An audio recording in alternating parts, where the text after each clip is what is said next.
사람의 일생은 돈과 시간을 사용하는 것에 달려 있다. 이 두 가지를 바르게 사용하지 않고서는 성공할 수 없다고 말한 사람은 일본의 지구물리학자인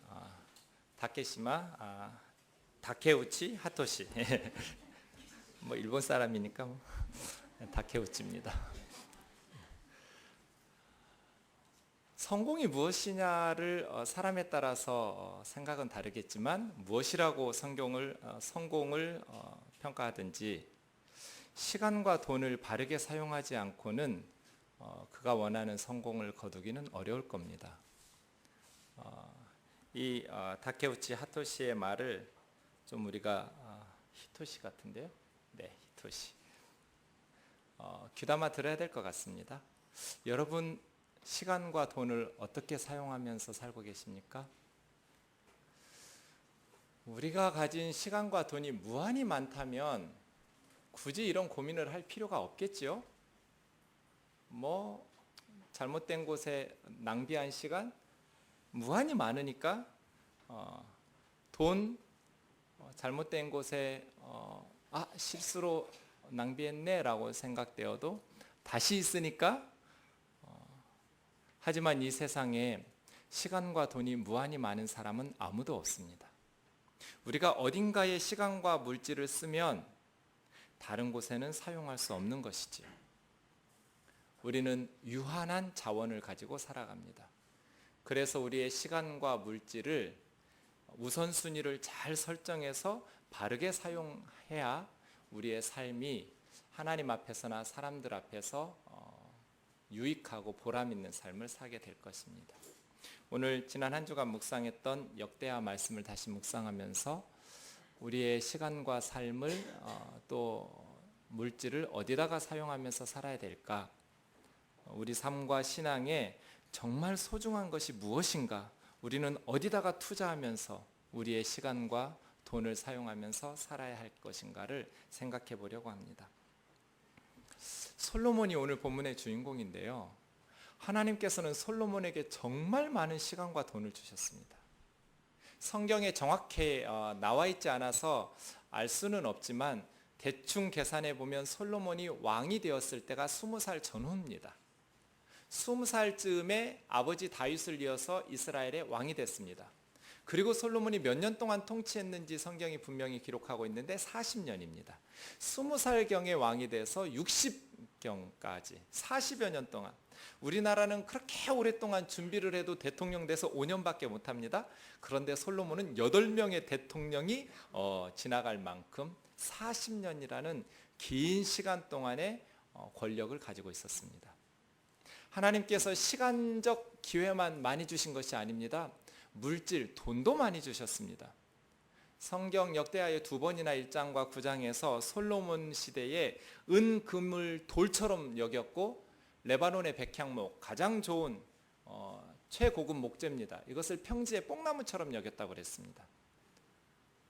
그러니까 하나님께서 솔로몬에게는 돈도 정말 많이 주셨어요.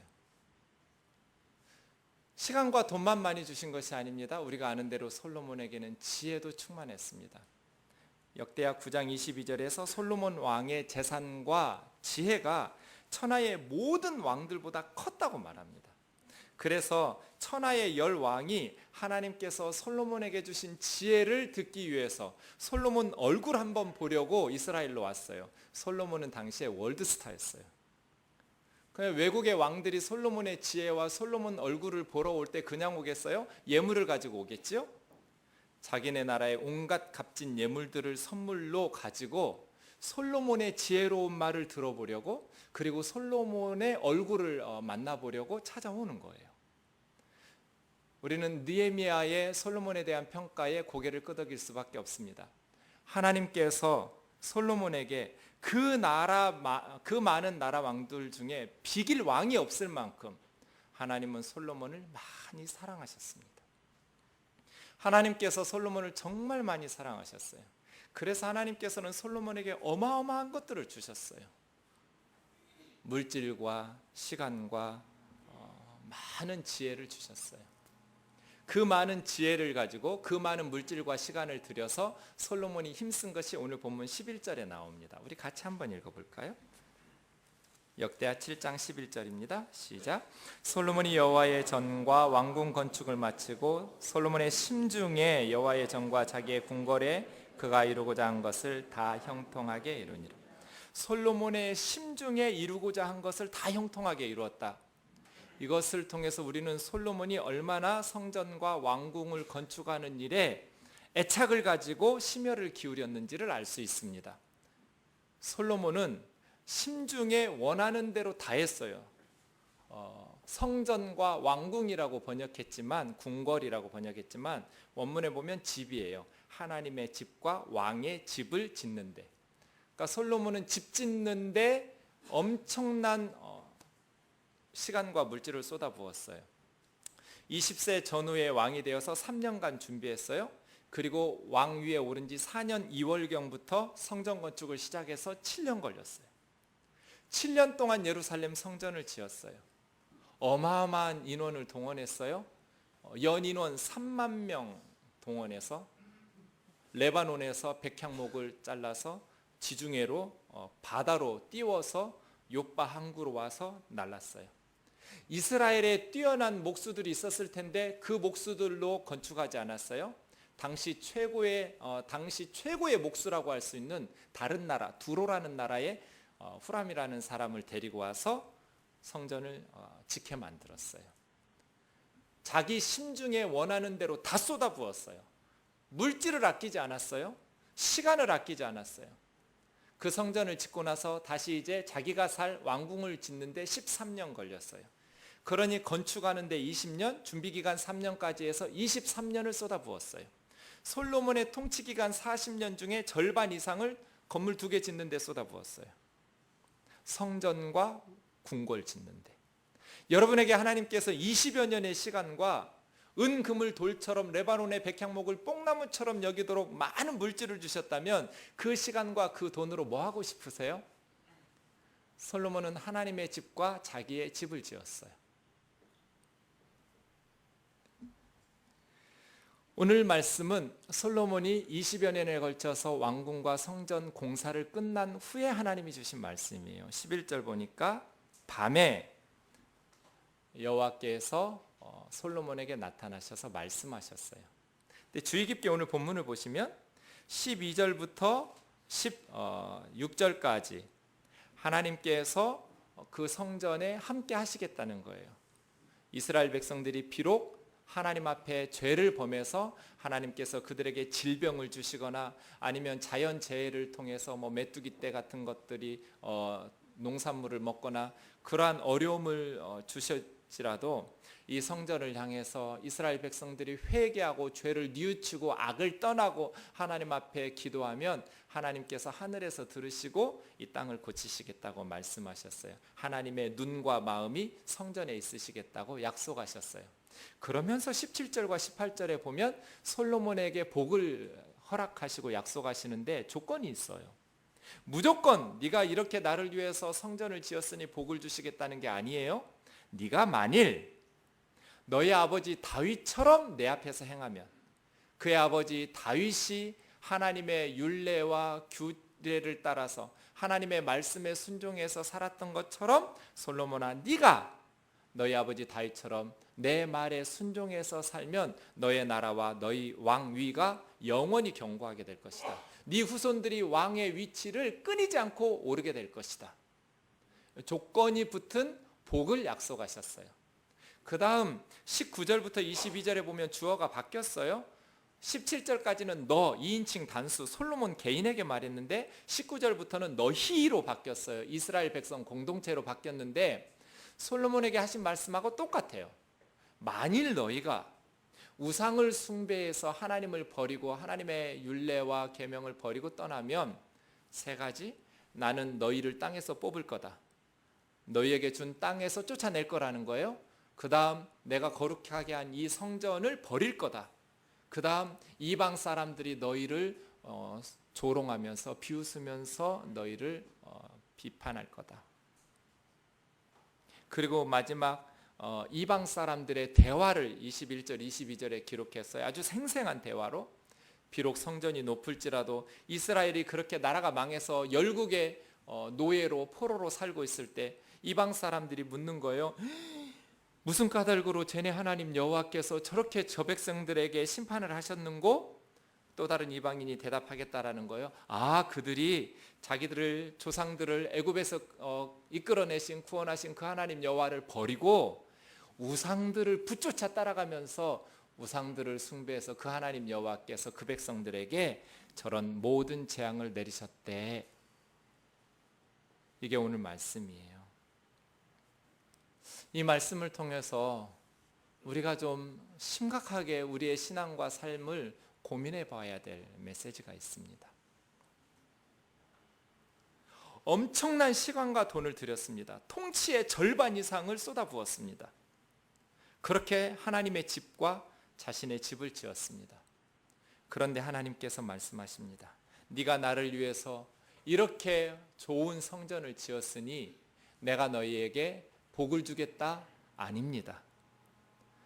네가 너희 아버지 다윗처럼 내 말에 순종하여 살면 내가 너에게 복을 주겠다고 말씀하십니다. 사실 이 말씀은 하나님께서 하신 말씀이지만 하나님께서 새롭게 하신 말씀이 한 구절도 없습니다.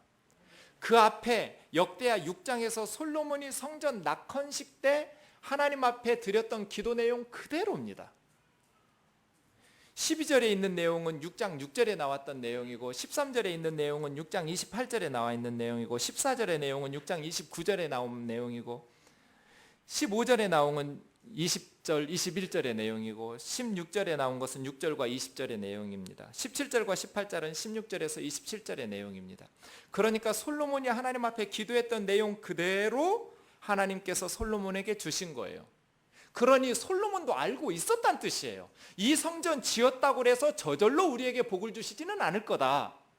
이 성전을 중심으로 하나님의 말씀을 바르게 배우고 하나님의 말씀에 순종하여 우리 아버지 다윗처럼 살아갈 때 하나님께서 우리나라에게 복을 주실 것이다라는 것을 솔로몬도 알고 있었어요. 그 기도 내용 그대로 하나님께서 주셨기 때문이죠. 우리가 놓쳐서는 안 될 메시지는 하나님 앞에 인간이 드릴 수 있는 최고의 선물을 드린다 할지라도 하나님의 말씀을 순종하는 것과 대체할 수 없다는 거예요. 하나님께서 우리에게 정말 요구하시는 것은 화려한 건물이 아니라 일회성으로 지어놓았던 오랜 시간과 물질을 들여서 지었던 화려한 성전이 아니라 매일매일 일상의 생활 속에서 다윗처럼 하나님 말씀에 순종하여 사는 삶을 하나님께서 우리에게 요구하신다라는 것을 기억해야 돼요. 그런 의미에서 하나님 앞에서 정말 소중한 것이 무엇인지 우리가 다시 한번 새겨봐야 돼요. 나는 매일매일 무엇을 더 중요하게 여기면서 신앙생활하고 있는가? 어떤 교회가 설정해 놓은 목표, 성전 건축, 이것을 위해서 내 모든 물질과 시간과 기도를 쏟아붓고 있는가? 아니면 오늘 하나님이 말씀하신 것처럼 하나님의 말씀을 배우고 그 말씀을 순종해서 하루하루 살아가는 것에 내 시간과 물질과 기도를 쏟아붓고 있는가? 나는 하나님을 위해서 큰 무엇인가 업적을 남기기를 원하는가? 아니면 나는 하나님 앞에서 하루하루 눈에 보이지 않지만 말씀 순종하면서 살아가는 사람 되기를 꿈꾸는가? 나는 뜨인돌교회에서 많은 헌금을 드릴 수 있는 성도가 되기를 원하는가? 아니면 그것도 귀하지만 그것보다 더 하나님 귀하게 여기실 것이 매일매일 하나님의 말씀을 배우고 그 말씀에 순종해서 살아가는 나의 삶과 생활, 그것을 더 소중히 여기면서 거기에 투자하면서 살아갈 것인가? 오늘 말씀은 우리에게 도전하고 있지요. 이사야서 66장 1절에서 4절, 사도행전 7장에서 스데반 집사님이 인용하면서 설교하다가 돌 맞아 죽은 말씀인데요. 이사야가 뭐라고 말씀하시냐면 여호와께서 이같이 말씀하시되 하늘은 나의 보좌요 땅은 나의 발판이니 너희가 나를 위하여 무슨 처소를 짓겠느냐. 그렇지요? 이 하늘과 땅은 하나님이 말씀으로 지어서 만들어지기 시작했어요. 이 세상에 존재하게 되었어요. 하늘이 하나님의 보좌고 땅이 하나님의 발판이에요. 우리가 이 땅에다가 이 넓은 우주 가운데 지극히 조그마한 지구라는 데서 그것도 한 곳 모퉁이에다가 크게 지어봐야 10,000평짜리 건물 짓겠어요? 그 많은 것 지은다 한들 하나님께서 거기에서 거처 삼아서 사실 수 있겠는가?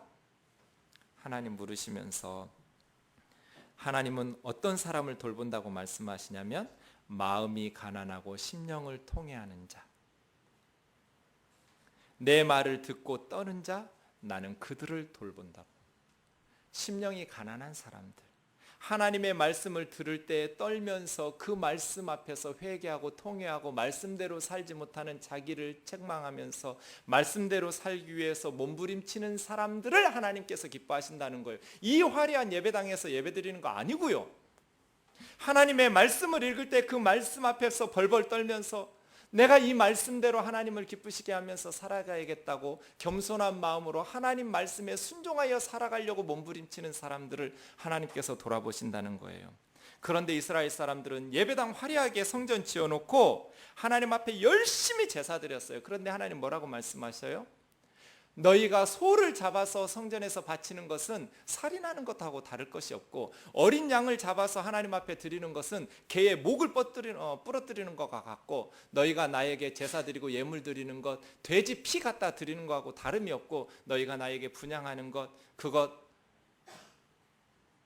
너희 속에 정말 이방인들의 신 우상들을 찬송하는 소리와 다를 바가 없다. 개나 돼지나 이러한 것들은 부정한 짐승이어서 이스라엘은 먹지도 않아요. 그거 하나님 앞에 바칠 수 없는 짐승들이에요. 이스라엘 사람들이 이사야의 말을 들었을 때 귀를 틀어 막았을 거예요. 너무나 부정한 말들을 쏟아내니까. 하지만 너희가 성전에 와서 예배드리고 소드리고 어린 양 드리고 그렇게 분향하고 예물 드리면서 하는 모든 것들이 내 시각에서 볼 때, 하나님의 시각에서 보실 때는 그건 너무나 부정하고 부질없는 짓이라는 거예요. 왜 이렇게 하나님께서 말씀하셨을까요? 4절이에요. 그들의 마음이 가증한 것을 기뻐하면서 나도 너희에게 유혹을 주고 무서워하는 것을 임하게 하는데 이는 내가 불러도 대답하는 자가 없으며 내가 말하여도 그들이 듣지를 않고 오직 내가 기뻐할 수 없는 것만 선택하면서 살기 때문에. 하나님 앞에 열심히 소잡아 바쳐요. 성전에서 열심히 어린 양 갖다 바치고 예물 갖다 바치고 분향하고 기도하고 예배하고 헌금하고 난리를 쳐요. 그런데 하나님께서 불러서 대답하는 사람이 없어요. 하나님이 말씀하실 때 들으려고 하는 사람이 없어요. 그리고 그들의 생활은 성전에서 예배는 잘하고 소, 양 잘 갖다 바치는데 매일매일 일상에서의 삶은요, 하나님께서 도저히 기뻐하실 수 없는 것들을 선택하면서 살아요. 그럼 이 성전이 무슨 의미가 있어요? 이 예배가 어떤 의미가 있어요? 사랑하는 형제자매 여러분, 엄청난 시간과 돈을 갖다 바치면서 예배당 건축하는 한국교회가 귀담아 들어야 될 메시지 아닙니까?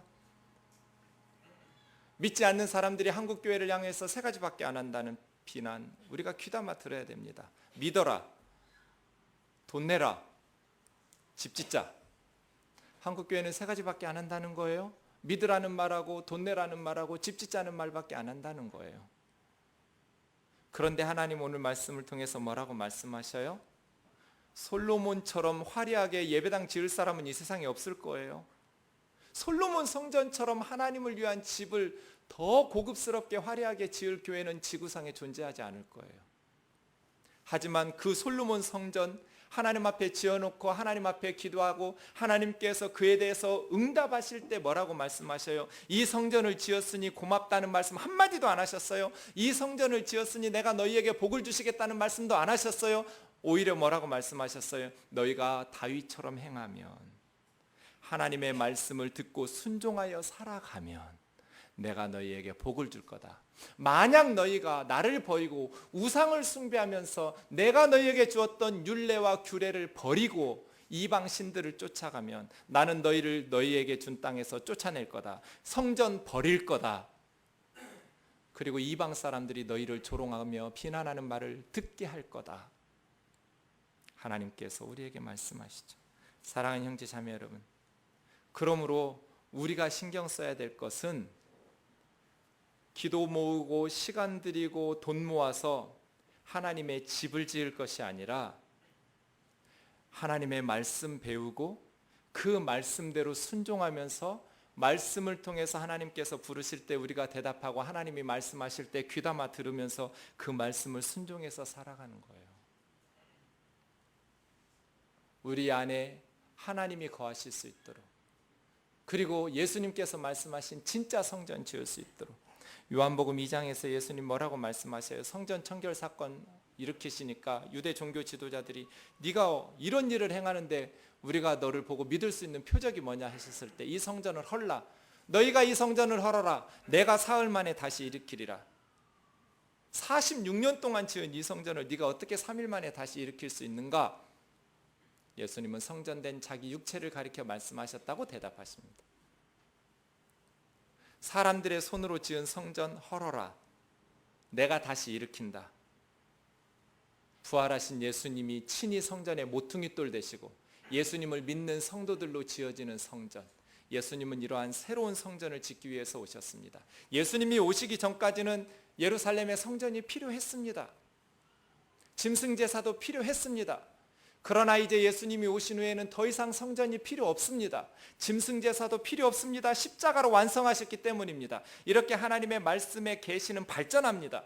예수 그리스도 안에서 성취되고 완성된 이후에는 더 이상 이 땅에 성전은 없습니다. 예수 믿는 성도들이 성전입니다. 예수 믿는 사람이 성전이지요.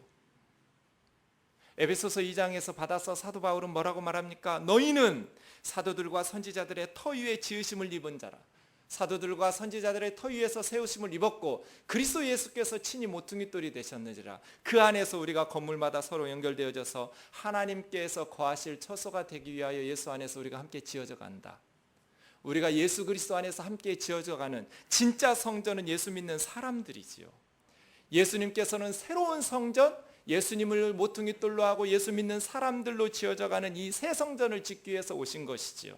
그럼에도 불구하고 여전히 사람들 손으로 벽돌로 돌로 짓는 그 성전을 화려하게 꾸며놓고 이것이 하나님의 집이라고 말하는 우를 범하고 있는 것은 어리석은 일이지요. 우리가 진짜 성전을 짓고 싶으면 우리의 시간과 돈을 사람들에게 쏟아 부어야 돼요. 예수 믿을 수 있도록.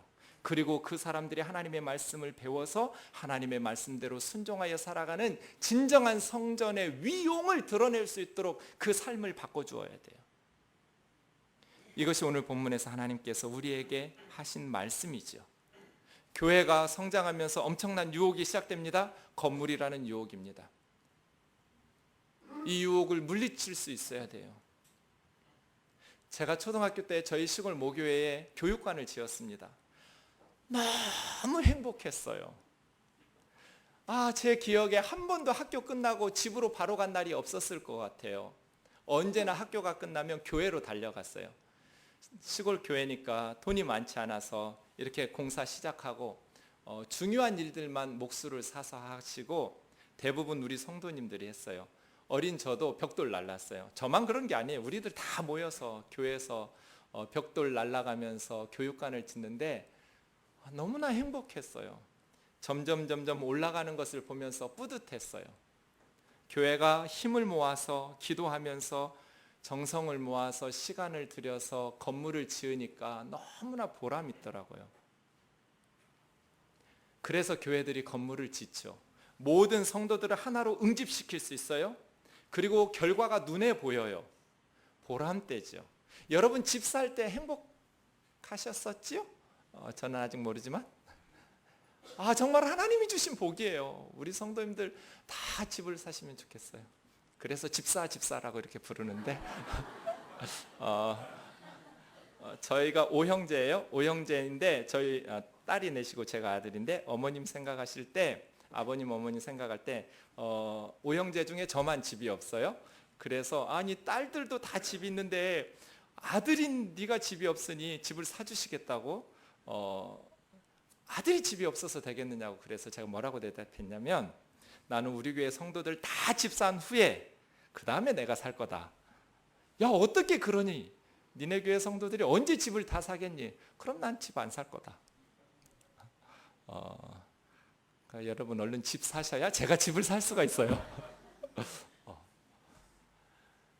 행복하죠. 정말 허리띠 졸라매고 먹을 거 못 먹고 입을 거 못 입고 정말 저축하고 아껴서 내 집을 마련할 때 얼마나 행복하겠어요. 그거 정말 복된 일이죠. 교회도 그래요. 성도들이 늘어나고 정말 개척해서 고생해서 열심히 기도하고 전도해서 어느 정도 수가 되면 우리 교회 땅 사고 가건물이라도 지어놓고 얼마나 뿌듯하고 좋겠어요. 그거 잘못된 거 아니잖아요. 그래서 유혹이에요. 거기다가 시간과 돈을 쓰고 나면 진짜 성전을 짓는 사람들 살려내는 데는 시간과 돈을 쓸 수 없어요. 우리 교회가 돈이 무한히 많으면 그것도 하고 이것도 하겠죠. 그런 교회는 세상에 없어요. 그래서 우리는 선택해야 돼요. 거기에 우리의 신앙의 고백이 들어가 있지요. 우리 공동체는 무엇을 위해서 쏟아부을 것인가? 정말 아까운 건 기도예요. 그 건물 하나 짓겠다고 그 오랜 시간 기도해야 하는 거 저는 정말 돈보다 시간보다 더 아깝다고 생각해요. 이 기도가 얼마나 소중한 건데 이 기도를 진짜 성전 짓는데 사람들 살려내는데 쏟아부었다면 그러려면 선교해야 되고요. 구제해야 돼요. 사람들에게 쏟아부어야 돼요. 그래야 사람들이 살아날 수 있어요. 말씀을 배우고 가르치는 데 쏟아부어야 돼요. 우리 아이들에게 하나님의 말씀을 가르치고 선교를 가르치기 위해서 수천만 원씩 쏟아부어야 돼요. 아이들이 그걸 봐야 돼요. 외국에 나가서 선교사님들의 사역들을. 건물은 눈에 보이니까 볼 때마다 흐뭇하고 뿌듯할 수 있지만 눈에 보이지 않는 아이들 마음속에 성경을 가르친 것, 선교를 가르치고 말씀을 가르친 것은 눈에 안 보이니까 다 날아가 버리는 돈 같지만 그렇지 않지요? 그 아이들의 평생의 신앙에 뼈가 되고 살이 되겠죠.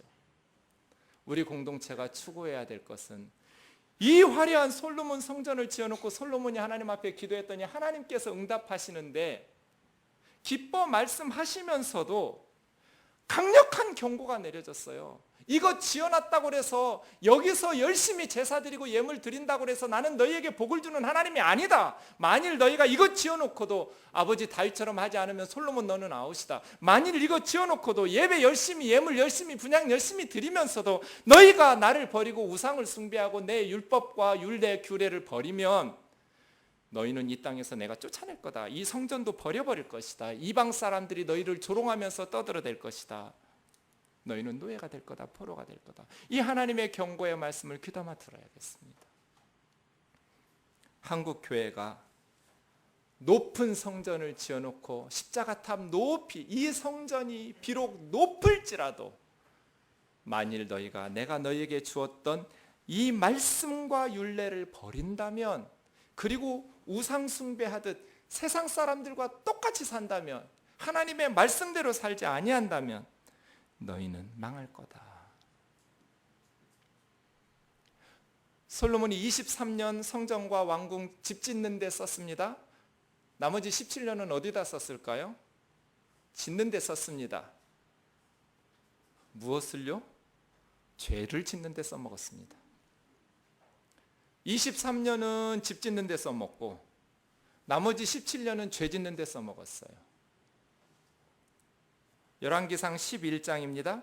솔로몬 왕의 부인이 애굽 이집트의 바로의 딸이었습니다. 이 바로의 딸만 데리고 산 것이 아닙니다. 온갖 이방의 많은 여인들을 사랑하여서 모압, 암몬, 헷, 시돈, 두로 온갖 이방의 공주들 딸들 데리고 삽니다. 그래서 3절에 보면 몇 명이냐면요. 후궁이 700명, 첩이 300명. 솔로몬의 여자가 1000명이에요. 저는 확신하는데 자기 부인들 이름을 다 몰랐을 거다. 1000명을 어떻게 외우겠어요? 그렇죠? 이거 외국 이름이에요. 외국 이름. 이스라엘 히브리어도 아니에요. 외국 여자들이니까 외국 사람들 이름이 얼마나 어려운데요. 1000명의 부인들을 데리고 사는데 문제는 그 다음에 있지요. 이 1000명의 부인들을 선교적 목적으로 데리고 와서 하나님 개종시켜서 말씀 가르친 거 아니에요? 이 여자들이 솔로몬을 이방 신에게로 하나님을 버리고 마음을 돌이켜 우상을 숭배하도록 하나님께서 경고하셨잖아요. 하나님은 거듭거듭 솔로몬에게 선지자 보내시고 말씀을 주시고 꿈에 나타나시고 말씀하셨어요. 솔로몬은 안 들었어요. 그래서 자식들을 불살라 바치는 밀곰, 금오스 이런 우상들 숭배하고요. 외국에서 여자 하나 올 때마다 성전 앞에다가 또 산골짜기 같은 데다가 이방 신전을 세워줬어요. 그런데 항상 그랬다고 그랬어요. 다 그와 같이 했다고. 이방 여인들을 위해서 우상의 신전들을, 이스라엘 천지에 수백 개가 우상의 신전들이 세워졌겠죠. 이스라엘을 망하게 한 사람이 솔로몬이에요. 그래서 저는 솔로몬 절대로 안 좋아해요. 뭐 학원 이름 같은 거 솔로몬 학원 이러면 절대로 그렇게 짓지 말라고 그래요. 그거 좀 바꿀 수 없겠느냐고. 솔로몬, 하나님께서 전무후무한 지혜를 주셨어요. 엄청난 물질을 주셨어요. 그리고 하나님께서 거듭거듭 말씀하셨어요. 그런데 솔로몬 알고 있었음에도 불구하고 자기 마음대로 산 사람이에요. 저는 솔로몬 지옥 갔다는데 한 표 던지는 사람이에요. 이 사람 천국 갔을 것 같지가 않아요.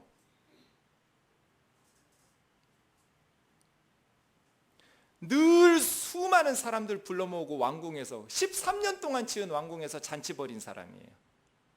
그러면 그 잔치에 쓰는 짐승들, 그릇들, 사람들 하늘에서 떨어지는 것 아니죠? 역대하 10장 4절 솔로몬의 아들 르호보암이 됐을 때 백성들이 솔로몬의 아들 르호보암에게 이렇게 말해요. 왕의 아버지께서 우리의 멍에를 무겁게 하였으나 왕은 이제 왕의 아버지께서 우리에게 시킨 고역과 매웠던 무거운 멍에를 가볍게 하소서. 솔로몬이 백성들에게 고역을 시키고 무거운 멍에를, 그럴 수밖에 없잖아요. 화려한 잔치를 베풀면서 날마다 폼나게 살래니까. 백성들을 괴롭히고 고역을 시키고 괴롭게 다 끄집어다 부려먹고 자기의 쾌락과 만족을 위해서. 다윗은 그렇게 하지 않았어요. 다윗은 언약궤에 대해서 저렇게 초라한 성막이 있으니 그거 가슴 아파했지 자기 왕궁 지을 생각하지 않았어요. 사람들 불러 모으고 날마다 잔치 벌인 사람 아니에요.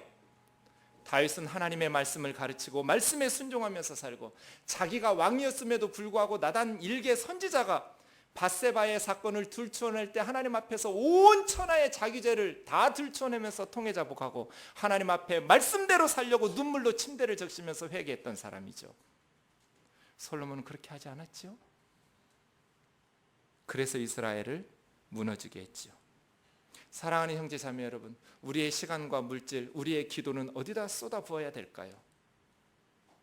일회적인 어떤 건물을 짓는 데 쏟아부을 게 아니라 그거 짓고 나면 또 다른 건물 짓고 계속 평생 집 짓다가 끝낼 것이 아니라 진정으로 하나님께서 우리의 삶에 원하시는 것, 하나님 말씀을 배우고 그 말씀에 순종해서 말하고 행동하고 생각하고 살아가는 말씀 순종의 삶이 있기를 주의 이름으로 축원합니다. 그러면 결론이 어떻게 되냐면 사람들을 소중히 여기고 사랑하게 돼요.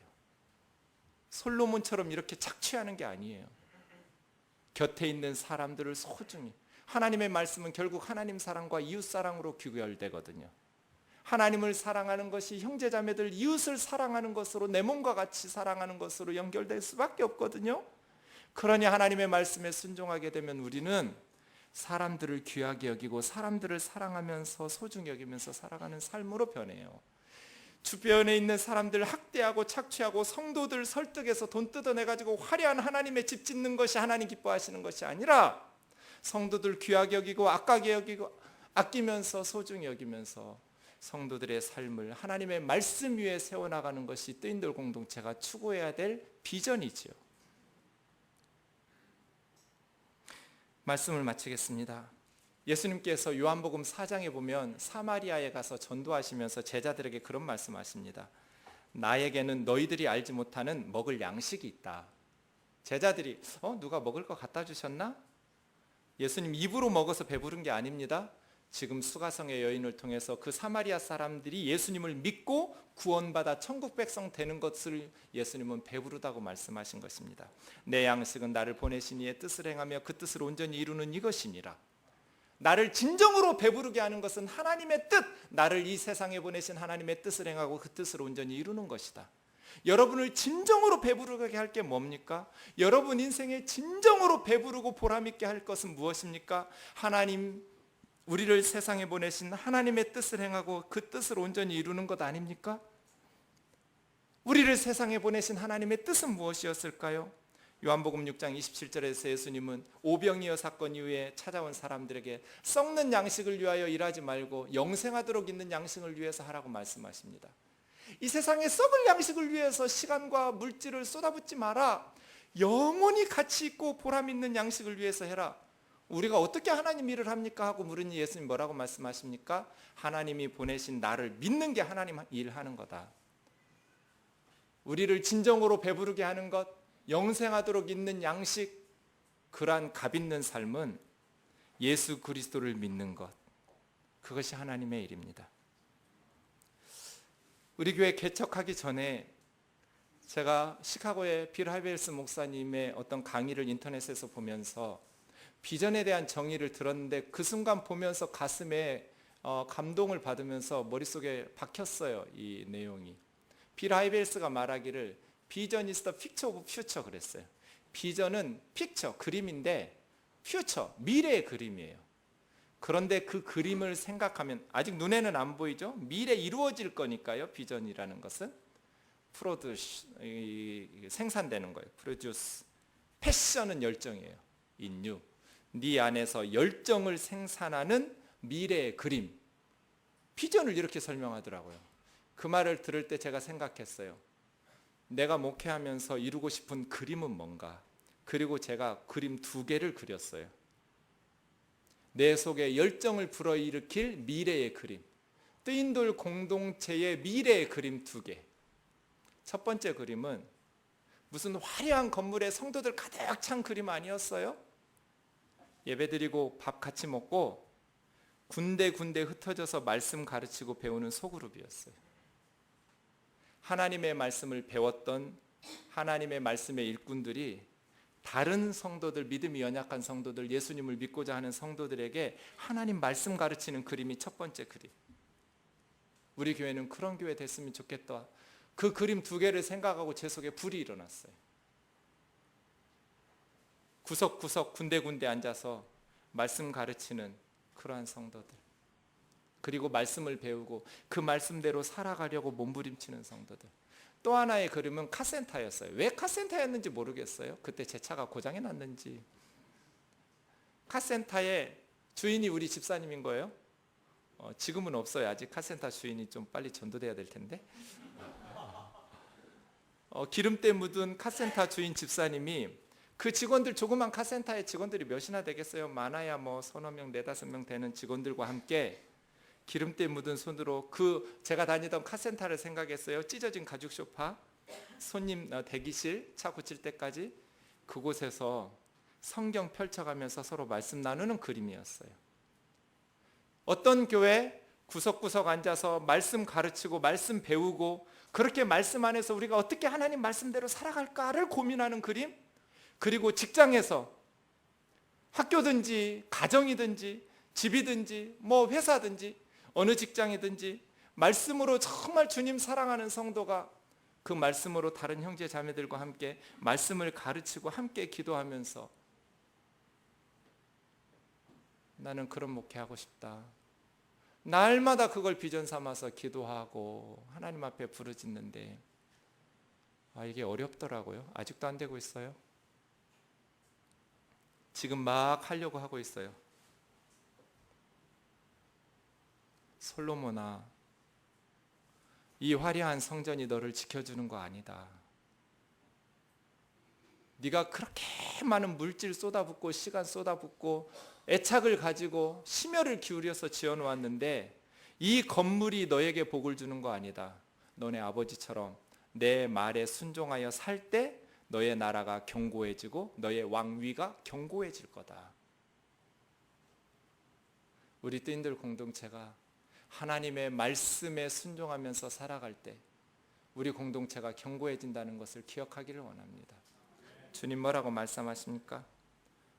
너희는 모든 족속에게 가서 제자를 삼아라. 아버지와 아들과 성령의 이름으로 세례를 주고 내가 너희에게 분부한 모든 것을 가르쳐 지키게 하라. 정확히 번역하면 그거 지키는 것을 가르치라.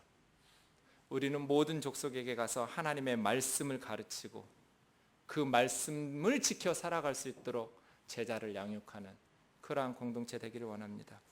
우리의 남은 삶을 어떻게 살까요? 우리의 시간과 물질을 어디다가 쏟아 부을까요? 착하게 사는 것 좋지요. 세상 사람들이 볼 때 성공하는 것 나쁠 거 없지요. 하지만 정말 한 번밖에 없는 우리의 삶은 하나님의 말씀에 순종하며 살아가기를 원합니다. 하나님 말씀을 배우고 그 말씀을 두려워하고 하나님의 말씀을 듣고 그 말씀대로 살기 위해서 가슴을 찢어 통회하면서 하나님의 말씀 따라가는 하나님께서 돌보시고 귀히 여기시는 그러한 성도 되기를 주의 이름으로 축원합니다.